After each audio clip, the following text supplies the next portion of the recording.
Pag-usapan natin si Narciso o Lalo. Para sa mga tagasunod niya, isa siyang banal na instrumento sa moderno panahon. Sa pagtalakay nating ito, titignan natin ang mga sinasabi niyang pahayag at visions, pero gagawin natin to sa isang patas at neutral na paraan. Ito yung tanong na, siguro, marami sa atin ang nag-iisip. Sa panahon ngayon na puro na lang science, puro teknolohiya, may lugar pa nga ba para sa isang propeta? Okay, so ang sentro ng kwentong ito ay si Narciso o Lalo. Sa mga naniniwala sa kanya, he's more than just a faith healer. Ang tingin sa kanya ay isang daluyan, isang direktang channel, ika nga, para sa mga mensaheng galing sa itaas. So para mas maintindihan natin yung buong kwento, eto yung mga dadaanan natin. Una, ano ba yung pagiging banal na instrumento? Pangalawa, yung misyon niya ng libreng pagpapagaling. Tapos, titingnan natin yung mga himala. Kasama na dyan yung controversial na Mamasapano prophecy at yung vision niya tungkol sa mga insekto. At syempre, sa huli, ano ba yung pinaka-takeaway sa lahat ng ito? Okay, simulan natin sa unang bahagi. Ano nga pa talaga ang ibig sabihin ng pagiging isang banal na instrumento? So, hindi pala ito basta-basta isang titulo lang, no? Isa itong tungkulin, isang malaking responsibilidad. Ikaw daw yung magiging tulay, yung conduit sa pagitan ng Diyos at ng mga tao. At ang goal? Simple lang, i-guide ang sangkatauhan patungo sa kaligtasan. You know, ang ganda ng analogy na ginamit dito.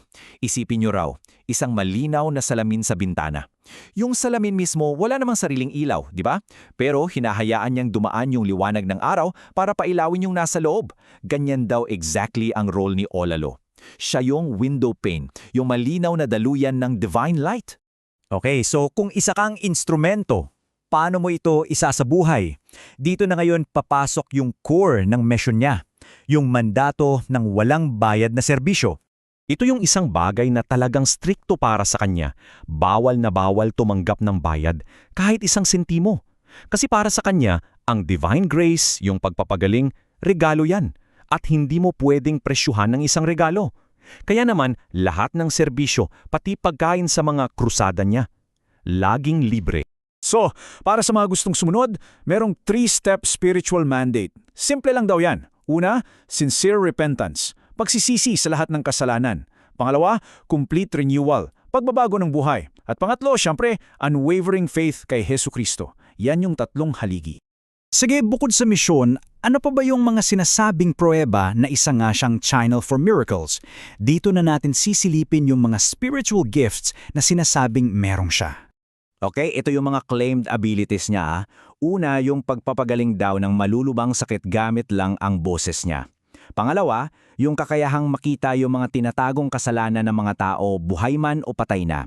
At pangatlo, yung pag-foresee ng mga trahedya sa hinaharap. At ginagamit niya yung mga krusada para i-share itong mga interpretations niya. So, para maging mas specific tayo, let's look at one concrete example ng sinasabi niyang foresight. Ito yung sikat na Mamasapano prophecy. Okay, so the story goes like this. Late 2014, mga bandang Disyembre, sabi ni Olalo, may narinig daw siyang isang divine message habang natutulog. At ang narinig niya, isang pangalan, ang pangalan ng presidente ng Pilipinas noong panahon na yon. So noong December 26, 2014, narinig niya yung buong pangalan, Noynoy Bignio Aquino. Ang interpretasyon niya, magiging sentro ng isang malaking balita ang presidente. Fast forward to January 25, 2015, yung na nga, nangyari yung Mamasapano tragedy, isang napakalaking issue na nag-dominate ng news for months at syempre ang nasa sentro ng lahat nyon ay si President Aquino. Para sa mga followers ni Olalo, eto na yung katuparan ng propesiya. Okay, now let's move on to what is probably the most dramatic vision of all. Ito yung parang isang matinding critique sa organized religion mismo. Nagsimula raw ang vision sa isang simpleng utos. Sabi, kasama daw niya si Hesukristo at sinabi sa kanya, tignan mo yung dalawang bagay na yan. At ano yung nakita niya? Dalawang object, parehong puno ng insekto. Yung una, isang kahoy, hugis lollipop daw, puno ng mga insekto. Ang sabi, yan daw ay kumakatawan sa mga pastor. Yung pangalawang object, isang poste na may salamin, puno rin ng insekto. At yan naman daw, kumakatawan sa mga pare.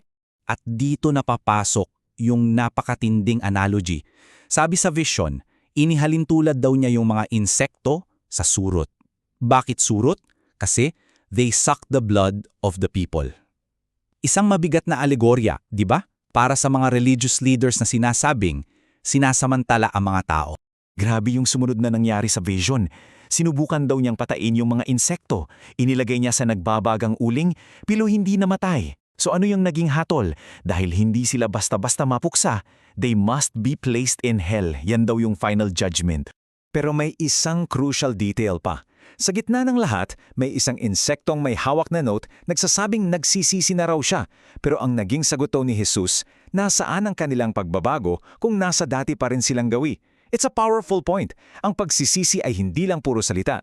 So, matapos nating pag-usapan yung misyon niya, yung mga prophecies, at itong napakatinding vision, ano yung pinaka-core message? Ano yung takeaway natin dito? Lahat yan bumabalik sa isang simpleng ideya. Ang paniniwala ay wala sa salita at nasa gawa.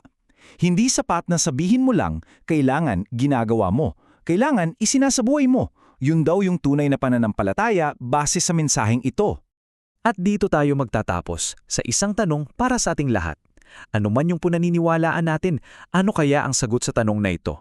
Sa modernong mundo, paano mo nga ba pinapatunayan ang pananampalataya mo?